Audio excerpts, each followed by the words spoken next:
Good morning and a very warm welcome to my dear student. Today we are going to start our new lesson 4.6 of class 5, and the name of the lesson is ATPT and the mutual understanding. So ATPT means Shishtachar and mutual understanding means आपसी समझ.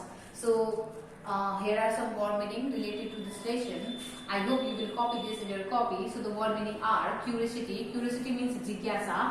ATPT means Shishtachar. Diversity means vividata. And this means calm. Mutual understanding means आपसी समझ. And cooperative means सहयोग. So these are the word meaning. I hope you will copy this in your copy. So this lesson 4.6 of class 5, ATPT and mutual understanding. This lesson is related on a letter. So this lesson is related on a letter which is written to Rama. So this letter is written to Rama. यो चिठी रमालाई लेखिएको छ.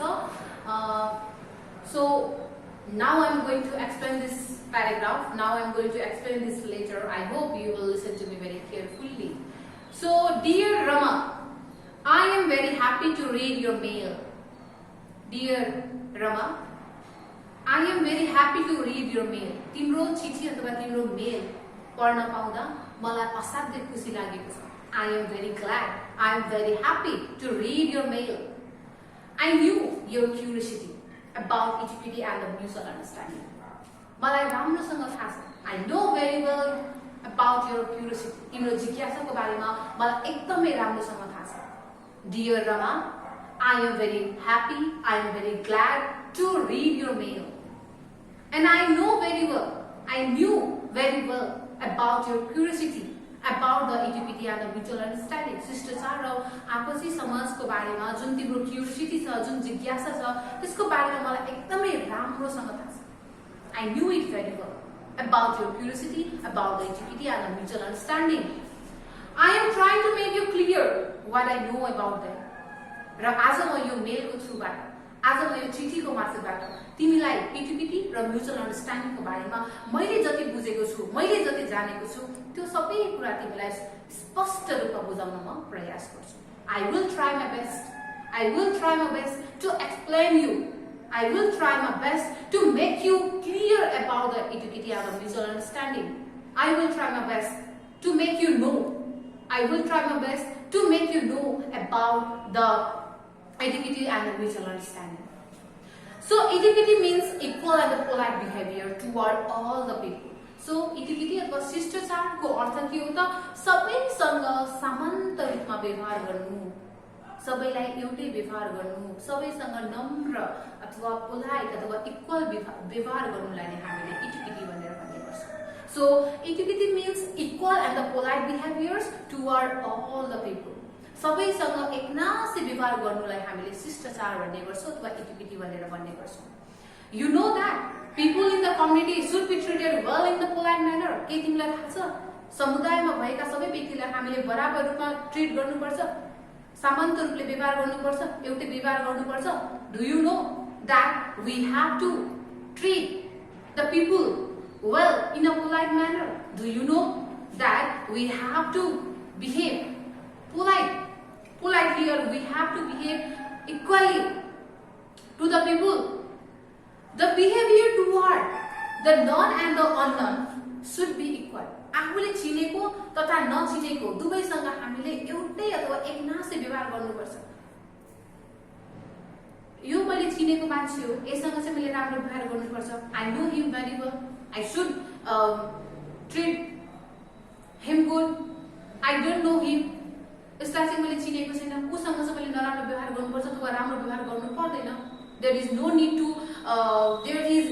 to behave equally to the unknown people. That is wrong. We have to treat equally, although we know or although we don't know. हामीले चिनोस् या नचिनोस्, चाहे हामीले चिनेको होस् या नचिनेको होस्, हामीले दुवैसँग एउटै अथवा एकनासी व्यवहार गर्नु जरुरी छ. In a family member live in a peace and happiness. एउटा परिवारका सदस्यहरू खुशी साथ शान्तिपूर्ण शान्ति अथवा खुशी साथ परिवारका सदस्यहरू परिवारमा बस्ने गर्छन्. In a family, the family member live in a peace and a happiness. Sometimes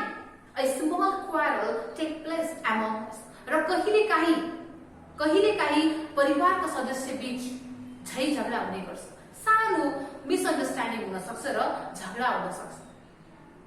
in a family sometimes small quarrel take place or small misunderstanding take place among us. In such a case, we should not stop talking to each other. र त्यस्तो अवस्थामा अथवा त्यो सिचुएसनमा हामीले एकअर्कासँग नबोलिकन बस्नु हुँदैन। We have to clarify the misunderstanding. We have to clarify the misunderstanding. के कुराले मिसअन्डरस्ट्यान्डिङ भएको हो त त्यो मिसअन्डरस्ट्यान्डिङ हामीले क्लियरिफाई गर्नुपर्छ, स्पष्ट गराउनुपर्छ। र हाम्रो झगडा हुनुको फ्याक्ट के हो त, तथ्य के हो त, के कारणले झगडा भयो? What is the reason behind the quarrel? What is the reason behind the quarrel or the misunderstanding? We have to find out the truth. We have to find out the fact. We have to find out the reason. Instead of not talking with each other, एक अर्कासँग नबोलिकन बस्नुको साटो हामीले तथ्य कुरा खोज्नुपर्छ। के कारणले झगडा भयो त्यो कुरा हामीले खोज्नुपर्छ र त्यसलाई हामीले सल्भ गर्नलाई प्रयास गर्नुपर्छ। Similarly, similarly is the case with a stranger. You should try to maintain peace and harmony within a group of the ordinary people as well. त्यसैगरी हामीले अनजान व्यक्तिहरुसँग पनि हामीले राम्रो र समधुर सम्बन्ध बनाउनका लागि हामीले प्रयास गर्नुपर्छ। आफूले चिनेको मान्छेसँग त हाम्रो सम्बन्ध राम्रै हुन्छ, बट आफूले नचिनेको मान्छेसँग पनि हामीले राम्रो सम्बन्ध बनाउन प्रयास गर्नुपर्छ। We should try to make a good and harmonious relations with unknown people too. We should first listen to both sides when there are some quarrel among the people. यदि तिम्रो दुई साथीको बीचमा when there is a quarrel between your two friends, when there is a quarrel between your two family members, first you have to listen to the both sides. यदि तिम्रो दुई साथीको बीचमा अथवा दुई परिवारको सदस्यको बीचमा झै झगडा परेमा अथवा झगडा भएमा first you have to listen to both sides. तिमीले दुवै पक्षलाई तिमीले सुन्नुपर्छ। You have to listen to both sides, first party and second party. दुवै पार्टीको कुरालाई तिमीले राम्रोसँग सुन्नुपर्छ, राम्रोसँग बुझ्नुपर्छ। After that, you have to find out the solution which hurt none but maintain a good relation and understand with both of them. If there is a quarrel between your two friends, or if there is a quarrel between your two family members, then first you have to listen to both parties. First you have to listen to the both sides. Then you have to find out the solution which hurt none but maintain a good relations and understand with both of them. हामीले दुवै पक्षको कुरा सुन्नुपर्छ र त्यो प्रब्लमको समस्याको हल के हो त, सल्युसन के हो, त्यो सल्युसन पत्ता लगाउनुपर्छ जसले कसैलाई पनि हर्ट गर्दैन तर रिलेसनलाई बलियो र अझ मजबुत बनाउने काम गर्छ। Rama, our society is full of diversities. Rama, हाम्रो समाज विभिन्न विविधताले भरिएको छ। In our country, Nepal, according to the population census 2068, there are 123 languages and 125 ethnic groups. Rama, हाम्रो देश थरीथरीका विविधताले भरिएको छ, डाइभर्सिटीले भरिएका छ। हाम्रो नेपालमा हामीले 123 वटा ल्याङ्ग्वेजेसहरु पाउँछौं भने 125 वटा जातका व्यक्तिहरु हामीले पाउने गर्छौं। That's why our country is full of diversities. There are many people from the different ethnic groups. हाम्रो समाजमा फरक जातका व्यक्तिहरु बसेका छन्। फरक जातका व्यक्तिहरु हामीले हाम्रो समाजमा देख्ने गर्छौं, पाउने गर्छौं। And they speak different languages as their mother tongue. र ती व्यक्तिहरु as a mother tongue मातृभाषा ती व्यक्तिहरुले आफ्नो मातृभाषा बोल्ने गर्छन्, फरक मातृभाषाहरु बोल्ने गर्छन्। They spoke different languages as their mother tongue and they follow different religions too. फरक धर्महरु पनि मान्ने गर्छ according to their belief, according to their norms and values, according to their disciplines, they follow different type of religions. but we have a common motherland. तर हामी फरक जातका भए तापनि although we do follow different type of religions, although we belong to the different ethnic groups, or although we spoke different languages, but we have a common motherland which represent us, which represent all of us as a together as a Nepali. हामी फरक जातिका भए तापनि फरक धर्म हामीले माने तापनि अथवा फरक भाषा अथवा परिभाषा हामीले बोले तापनि हाम्रो एउटै मातृभूमि छ र हाम्रो यो मातृभूमिलाई हामी सबैलाई नेपाली भनेर चिनाउने गर्छ. We all have common motherland which represent all of us as a Nepali. Therefore, as our motherland says that we all are brother and sister. हाम्रो मातृभूमिले भने जस्तै we all are brother and sister. हामी सबै नेपालीहरू दाजुभाइ दिदीबहिनीहरू. We all are brother and sister. We should behave equally toward all, no matter whether they are known or unknown. हामीले चिनोस् या नचिनोस्, हामीले सबैसँग एक नासै व्यवहार गर्नुपर्छ. We have to behave equally whether they are known or whether they are unknown people to us. We should maintain mutual understanding and the cooperation. हामीले एक आपसमा हामीले आपसीय समझ अथवा सहयोगीको भावना हामीले राख्नुपर्छ. Mutual understanding is the understanding among us. Mutual understanding भनेको एउटा understanding हो जुन हामी बीचमा हुने गर्छ. This helps us to create cooperative environment among us. Mutual understanding ले सहयोगीको भावना create गर्ने काम गर्छ. Mutual understanding create a cooperative environment among us or in our society. In a community, we should behave carefully toward each other. So community मा अथवा समुदायमा हामीले सबैसँग राम्रो behave गर्नुपर्छ, सबैसँग राम्रो treat गर्नुपर्छ.